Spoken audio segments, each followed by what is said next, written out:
Welcome back to Primetime News. Special welcome to folks at onespotmedia.com. First up this evening, just a week after TVJ News highlighted the condition of the renal unit at Cornwall Regional Hospital, the government has shut down the facility. The closure comes a week after clinical coordinator at the facility, Dr. Delroy Frey, said he was not aware of nurses at the unit getting sick from working in the building. Despite moving the unit, the hospital continues to defend those comments. TVJ's Anthony Lugg reports.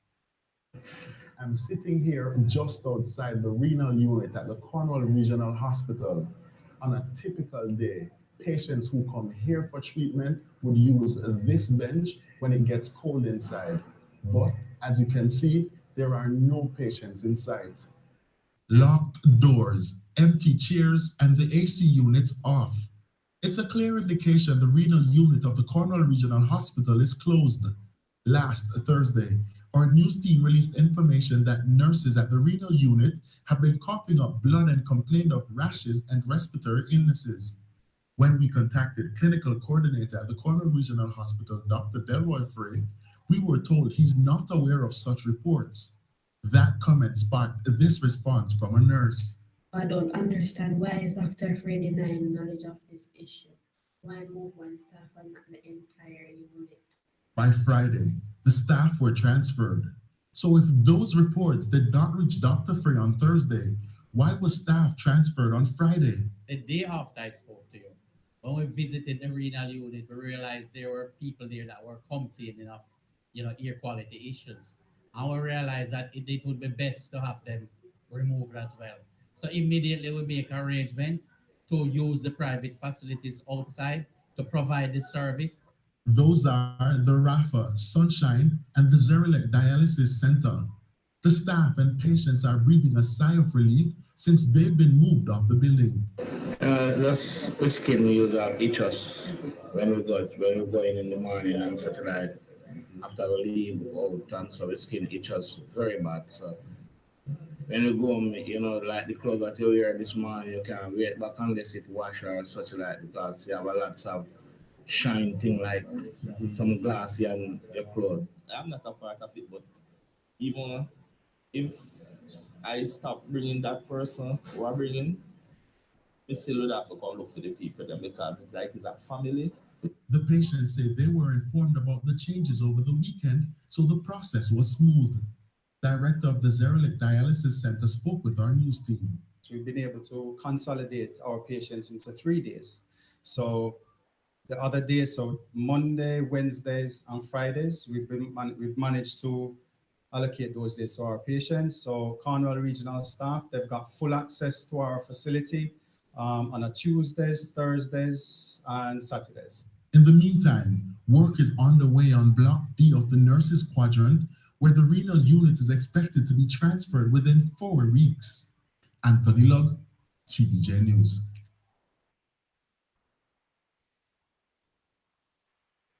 How much do you know about tsunamis? Well, there's the scientific view, and then there are the views from people living along the coastlines, particularly fishermen. Our reporter, Krista Campbell, in her part 2 of series, looks at the misconceptions, myths, and truths about tsunamis. She now joins us live. Krista?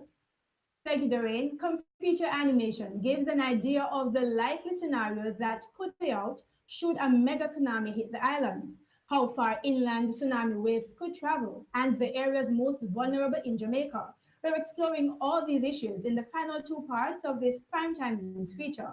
But tonight, we look at misconceptions residents have concerning tsunamis. Since you know hit me think at the right time now, then come around and educate people. In case everyone must happen. Because I can't any time no man can earthquake, that's what my privilege. Only when storm or so them come and tell us to we evaporate and go to a higher level. Residents of Rocky Point, Clarendon, concerned that tsunami education is lacking in other seaside towns across the island, while Old Harbour Bay in St. Catherine has received several tsunami drills and has a fully operational alarm system. That lack of tsunami education, it seems, has given rise to several misconceptions. I don't think the tsunami going to come in. You know why? There is too much banks from Jamaica, and the wave have to be like in a deep ocean where it can build and build and build. But once you have so many banks underwater reef, it take a long time before that build up. Water will go where water is going to go. Buildings won't stop it. Sea walls and other kind of civil engineering structures designed to keep water out can.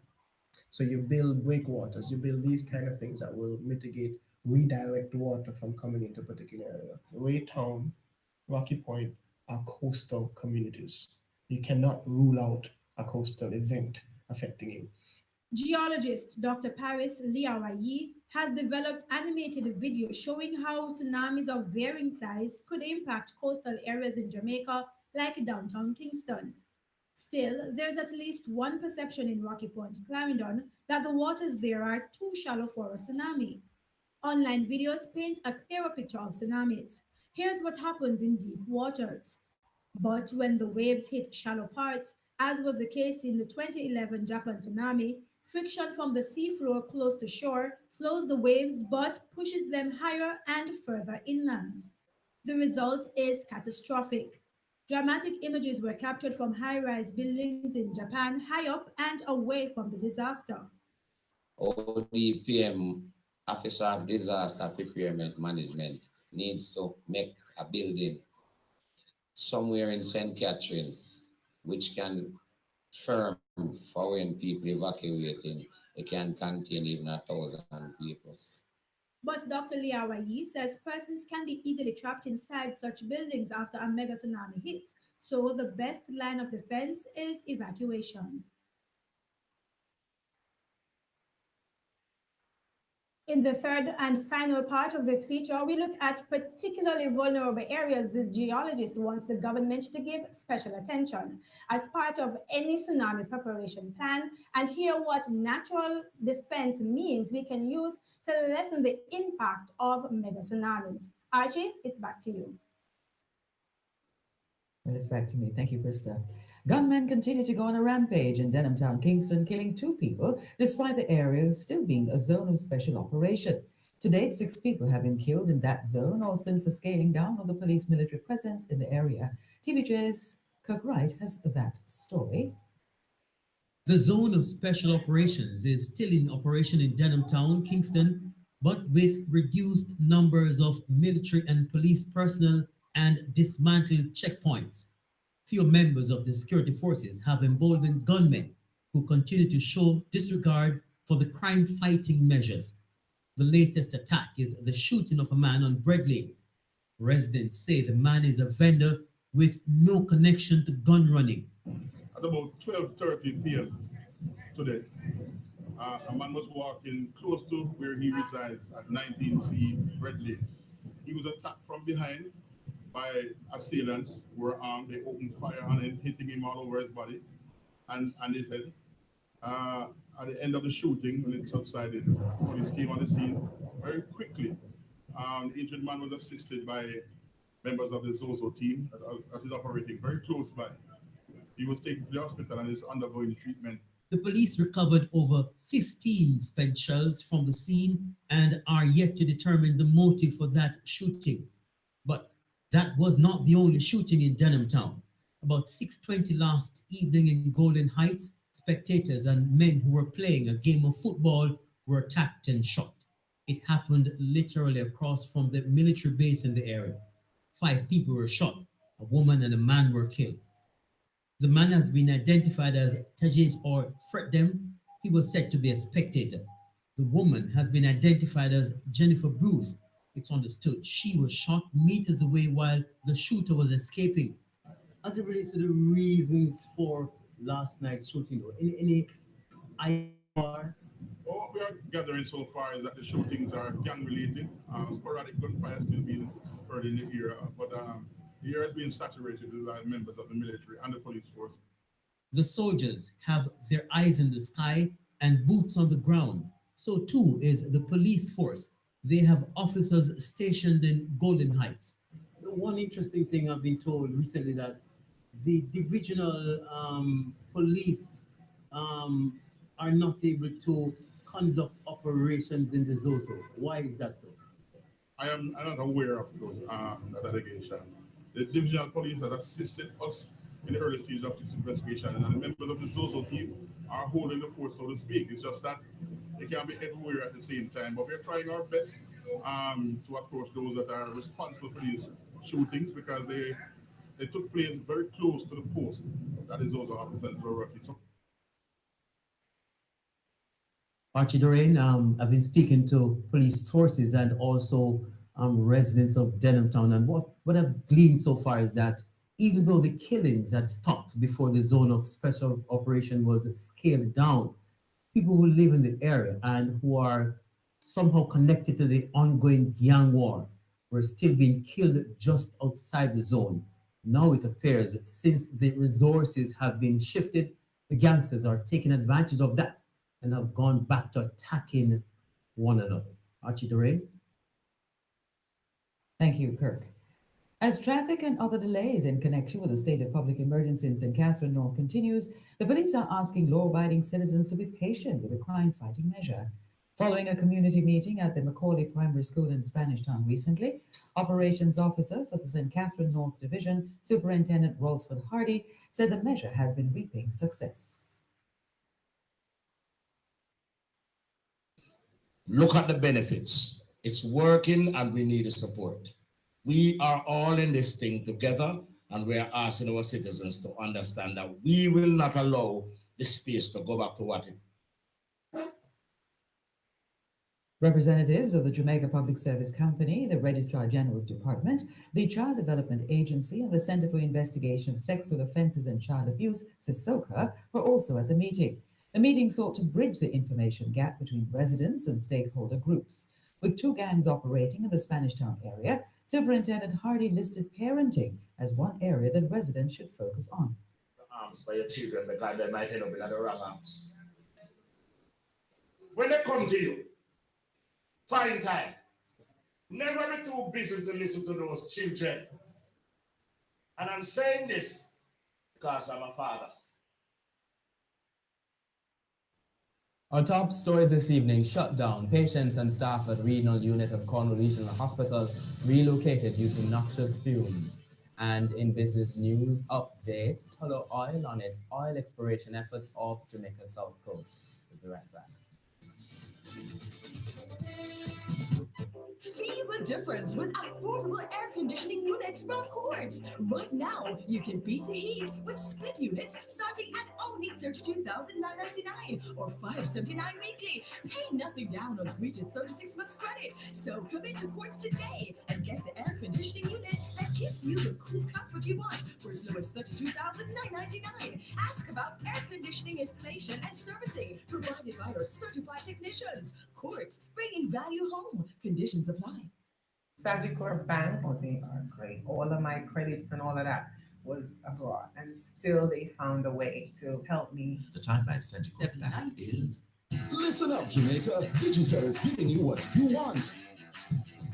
Buy a plan to get enough data and more talk time for a lower price. For just $100, you can get 100 megabytes and 100 minutes of Digicel to Digicel talks for 2 days. Or for $250, get 300 megabytes and 250 minutes of Digicel to Digicel talk for 7 days. Big things are born at Digicel with enough data and more talk. Sign up now on My Digicel or dial star 147 sign. Digicel.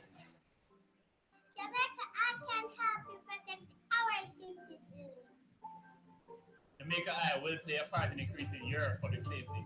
Jamaica Eye is part of an island-wide network of camera surveillance systems designed to increase the safety of you, our citizens. If you have a camera system outside your home or office facing a public space, log on to jamaicaeye.gov.jm today. Jamaica Eye, we're all connected. The Ministry of National Security, creating a safer and prosperous Jamaica. Behind every smile, there's a story. And for generations, Sagicor has been putting smiles on our clients' faces. We've been in your corner, helping you hold on to everything you cherish. It's about living your life to the fullest, no matter what stage you are in life, ensuring bright futures for you, your family, our nation. When our family becomes a part of yours, you are Sagicor Strong. Let us put a smile on your face. Family strong, Sagicor strong.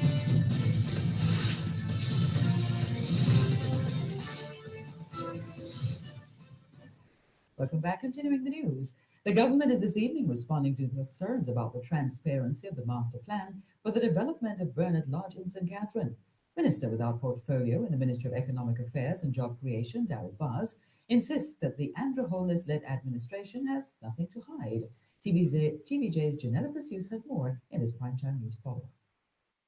Trucks are driving through Bernard Lawn Sugar Estate carrying marl, or so it appears. While some are conducting legal business, an illegal trade has been developing over time. Sand mining. The idle cane lands are also being used as a dump site. These are among the reasons why the government argues it's moving ahead with its master plan for the development of the area. This and to help reduce the debt of the Sugar Corporation of Jamaica. The proceeds of all of the sale of lands here will not be for the consolidated fund. It will be specifically for the Sugar Company of Jamaica to pay off legacy debts and then invest in their core business of agriculture.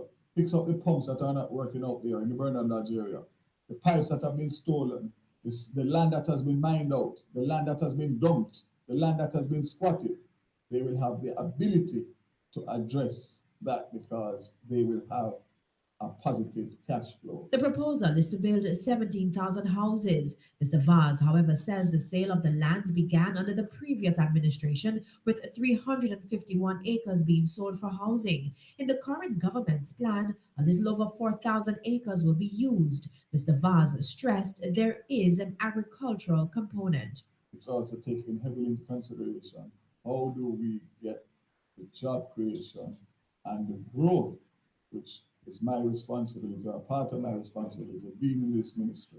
So agriculture, Minister Shaw, I'm sure will speak more to it in terms of his plans of converting the idle lands into agricultural land. The master plan, we were told, was about 9 months in the making. There was intergovernmental agency consultations, which included NEPA, National Works Agency, NWC, the National Land Agency, the Ministry of Agriculture, and technocrats in the Portmore and St. Catherine municipalities. I've offered 2 weeks ago to make a special presentation through NEPA to the leader of the opposition and his shadow spokesperson ahead of the stakeholders meeting, which the Prime Minister is going to chair on his return.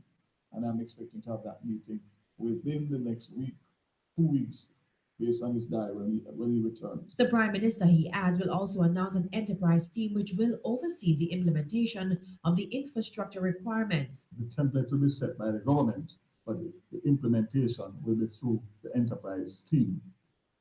That is critical because the master plan that has been proposed and approved was developed by NEPA and all of the government agencies. So the approval time for development approvals will be almost immediate because it is already a part of the master plan. So once the submission of the application by the developer meets the master plan requirements, it almost approves itself. Infrastructure like water, sewage, and roads. As for the cost of the project, preliminary estimates in terms of the infrastructure costs that will be required to be put in to facilitate this master plan is between 2 and 2.5 billion Jamaican dollars. Janella Precious, TVJ News. Following a marathon meeting with the management of the Fred M. Jones Sugar Estate in St. Thomas, the cane cutters returned to work earlier today. This followed 2 days of protest. TVJ's Shamela Mitchell reports.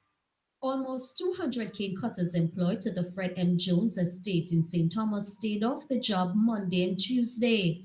They complained that the scale that weighs the cane is not giving the correct reading. The men argue the scale is showing that they are cutting less cane when they are doing more. The past 3 days, farmers go to the scale and find the same problem. So we're supposed to get back some money and we're looking out for the money we should supposed to get. We should be supposed to go and defend it and to get it. Already underpaid, the cane cutters feel robbed. We have cut cane for $457 a ton, whether it's good or it's bad. Sunday and Saturday used to be with double day and then take it away. And we're not making nothing and then rob over the scale at the same time. We are expert from the Bureau of Standard to contest the scale and prove to we say the scale not thief with. They also feel neglected by their boss because they claim they have no one to defend them. But Chief Executive Officer at the estate, Nicholas Jones, explained to TVJ News that the issue was brought to his attention. Mr. Jones says when checks were made, documents show that alterations were made to the tickets, which is why he's now investigating the matter. I have discussed it with the management of the factory, and they say, and they have taken photocopies of everything, and they're checking it out, and what they're suggesting is that those individuals that are related to these tickets or any other tickets, I must bring them over and we go to the scale and we see exactly why it was, what was done in terms of the alteration. But the cane cutters would have none of that. The computer print 7 ton. And when they come out now, them cross out the pen, cross out the computer writing. And write 5 ton in pen. Them not something right. Eh? I come from a machine and write the pen. That's not right. Island supervisor from Bustamante Industrial Trade Union, BITU, Hanif Brown, met with the workers on Wednesday. The workers resumed duties Thursday, but they were only prepared to cut the cane for reaping. They say they will not do anything more until the issue is addressed at a meeting on Friday. Shamala Mitchell, TVJ News. Agriculture and Fisheries Minister Odie Shaw is urging fishermen to do more to preserve the parrotfish and other species of fish in Jamaican waters. I'm suggesting to you in your course of your deliberations, let us look for the low-hanging opportunities to begin to change our cultural practices towards dealing with this problem. And I put it on the table to you. One of them is leave the young fish alone. While I'm saying that I'm not making an announcement about a ban today, I'm indicating that the government is more than interested in getting the results of your collective input, your studies, your research. Speaking earlier today at a fisheries stakeholders meeting in Sudan, he says the pending fisheries bill, which is now before the House of Representatives, will help the fisheries division better carry out its operations. The establishment of a fisheries management and development fund, which is will be used to finance projects benefiting the sustainable development of the sector, and of course, improvement in surveillance of our waters, with the acquisition of patrol vessels by the Coast Guard, which has led to the capture of illegal fishers in our waters. The government will be aggressively refocusing on the bunkering industry as an economic earner for Jamaica. That's according to Transport and Mining Minister Robert Montague, who on Wednesday listed the move as one of his priorities. TVJ's Herman Green reports. Cruise ship arrivals for 2017 were up by 7.2%, with over 1.4 million passengers docking in Jamaica between January and September, with this number expected to increase in coming years, with Kingston being marketed as a cruise destination. Transport and Mining Minister Robert Montague believes focusing on bunkering, the refueling of ships while in port, is a win-win opportunity for Jamaica. The country has the possibility to multiply the foreign exchange earnings and employment in the maritime sector by leveraging further its geographical location. This is also the philosophy behind the concept to establish Jamaica as a shipping or maritime center, providing a range of ancillary shipping services such as bunkering, ship repair, crewing, ship management, just to name a few. Mr. Montague also wants to target cargo ships passing through the Panama Canal for bunkering services from Jamaica. He said a recent study commissioned by the CARICOM Secretariat estimated that if Jamaica should provide bunkering to 10% of these cargo vessels, the earnings for the country could exceed $3 billion annually, while creating 900 jobs. We are therefore aggressively pursuing strategies to realize the projected growth levels. Ladies and gentlemen, in Jamaica, we are open for business, and this minister will be aggressively pursuing the expansion of bunkering in Jamaica. The concept, he says, ties directly into the country's National Development or Vision 2030 plan. Mr. Montague was speaking at the International Bunker Industry Association Caribbean Bunker Gala Dinner in St. James on Wednesday. Herman Green, TVJ News. Time now for the responses from our friends on Facebook and Twitter. Archie is at the smart board. Thanks, Maureen. Here's our question this evening. We're asking, are you concerned that murders are taking place in Denham Town, West Kingston, despite the zone of special operations still in effect? First comment, concern. We are more than concerned. Jamaicans need to start being their brothers' keepers, and mothers need to stop washing out their children's bloody clothes and turn them in. This person says, yes, I am, but then again, they have states of emergency in other parishes, which means the manpower and resources are dampened. Plus, the soldiers can't be everywhere at once. The third comment, yes, the security forces should examine their strategies, seek ways to improve on areas of weakness to better their chances against the fight, against crime. They have to be more critical. And our final comment, concern would be an understatement. If the criminals are still active despite the presence of police and soldiers, then it is now obvious Jamaica is no longer a country of wood and water, but a country of murderers and thieves. Keep your comments coming on Facebook and Twitter, facebook.com/television Jamaica, and your tweets to @televisionjam. Business news and news from overseas after the break.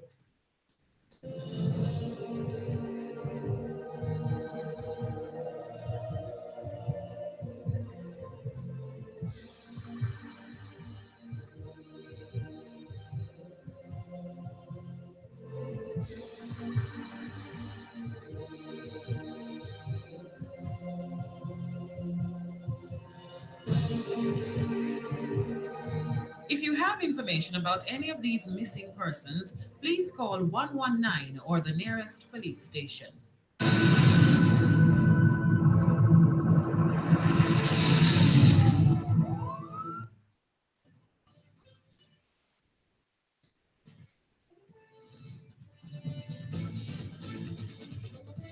Primetime News on Thursday is brought to you by I got my mortgage from my dream home. Call for your VMBS mortgage today. With VMBS, you're sure. Dig up yourself. Flow gives you the biggest mobile data value. So if you want plenty Flow prepaid mobile data, gig it up. A 1 gig 2-day plan, only $250. A 2 gig 7-day plan, only $899. Or a 4.5 gig 14-day plan, only $1,999. All with minutes and texts. Flow has the biggest mobile data value. Dial *129 # to activate. Gig up yourself. Switch to Flow 4G LTE. Conditions apply.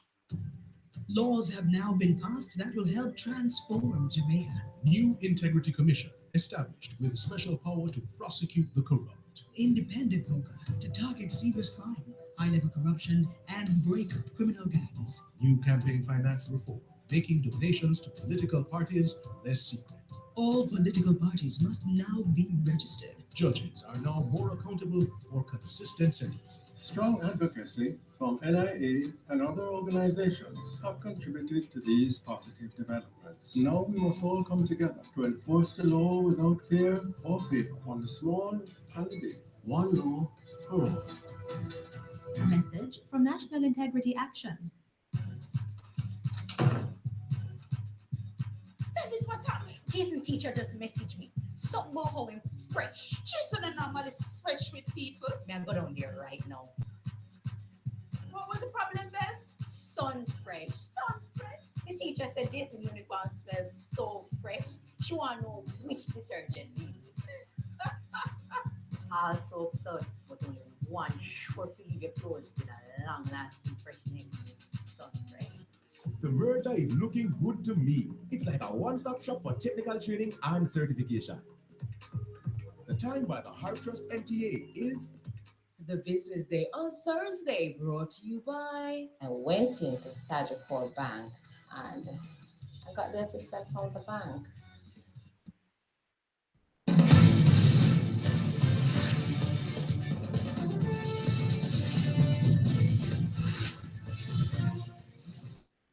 Good evening and welcome to the Business Day. I'm Herman Green.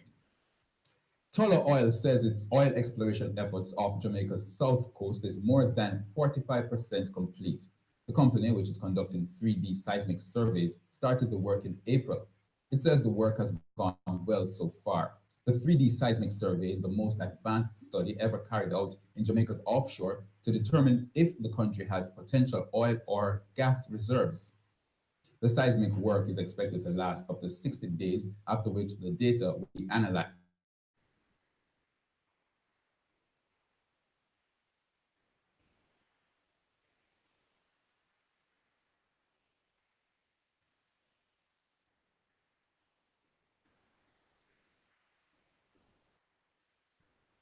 And the price of oil hovered near a 3.5-year high on Thursday, as major producers reportedly 57 cents. The pound sterling cost $178.10, and the euro is going for $156.55.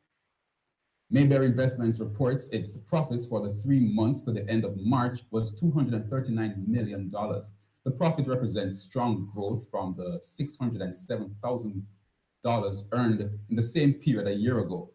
Mayberry attributes its improvement to the increase in the prices of stocks it holds. Now, corporate advisory fees and debt selling fees also contributed to the outturn. And stocks ended mostly higher on Thursday, pushing the JSE index up more than 1,855 points, while the junior market index lost 15. Stocks posting gains included Berger Paints, Fosrich, Jamaica Boilers, Jetcon, Proven Investments, Scotia Group, and Lysinco. Now on the losing end were Carreras, Elite Diagnostics, Jamaican Teas, Nuts for the Express, Medical Disposables and Supplies, Panjam, and T-Tech. And that's the business day. I'm Herman Green. Good evening. The Business Day on Thursday, brought to you by... I went into Sagicor Bank and I got the assistant from the bank.